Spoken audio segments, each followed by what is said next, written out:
Okay, sa ngayon mga kaibigan, mag-ano tayo ng ilalagay natin dito yan. Dito sa ating motor, dito sa ito, 3-way switch, no? Ito natin 3-way switch. Gagamitin natin bilang switch dito sa headlight ng ating motor. Okay.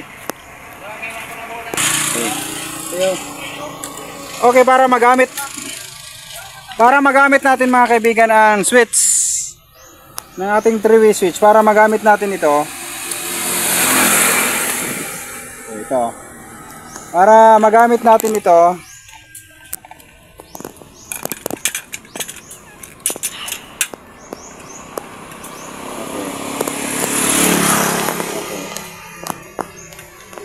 okay, klaro,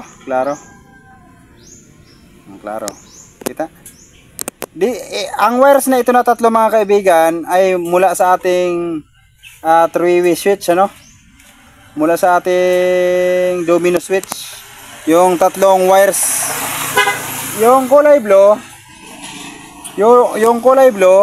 inilagay natin sa kulay black, ng ating motor. Kulay black ng ating motor ay yung tinatawag na accessory wires. At itong galing sa ating susian, na kapag naka-turn on yung susi, saka pala siya iilaw. Kulay itim sa ganito ng mga motor, gaya ng Honda, sa ganito mga Motor Star, Rossi, kulay black yung ilalagyan. Okay, muli ang ating domino switch, nilagay natin sa kulay black ang kulay blue. Galing sa ating domino switch, nilagay natin sa kulay black ng ating motor. Itong dalawang wires na natira sa domino switch natin, aalamin natin sa dalawa kung saan dyan ang high. Alamin muna natin. Ayan,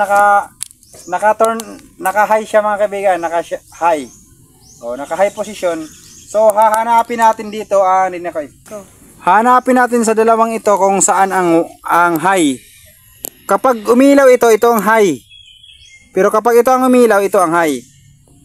Wala umilaw mga kaibigan, hindi umilaw. Malamang ito ang may supply. Isusi anay. Susi muna. On. Pag umilaw ito, ito.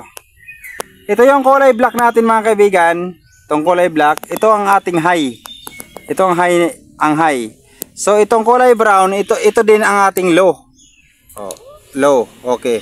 So maliwanag, kulay itim ang high. Ang high ng ating domino switch, ang low ay ang ating brown.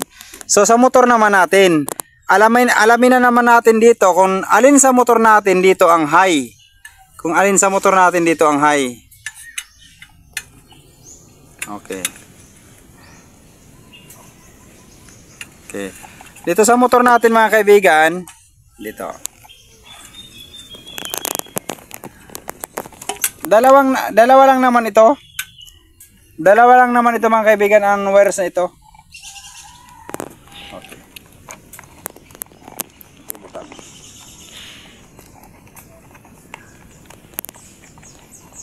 Yan. Okay. Dito sa motor na ito mga kaibigan. Okay, para sa kaalaman nyo ang kulay blue nito, ito yung high ng ating motor. Okay, muli. Sa motor na ito, ang high ng ating ilaw, ng ating headlight ay kulay blue. Tapos ang low ng ating motor naman o headlight ay kulay puti. Kulay puti yung low, ang blue ay high. So, ilalagay natin ang dalawang wires na ito, ang kulay itim na tinis natin kanina, ilalagay natin dito sa kulay blue.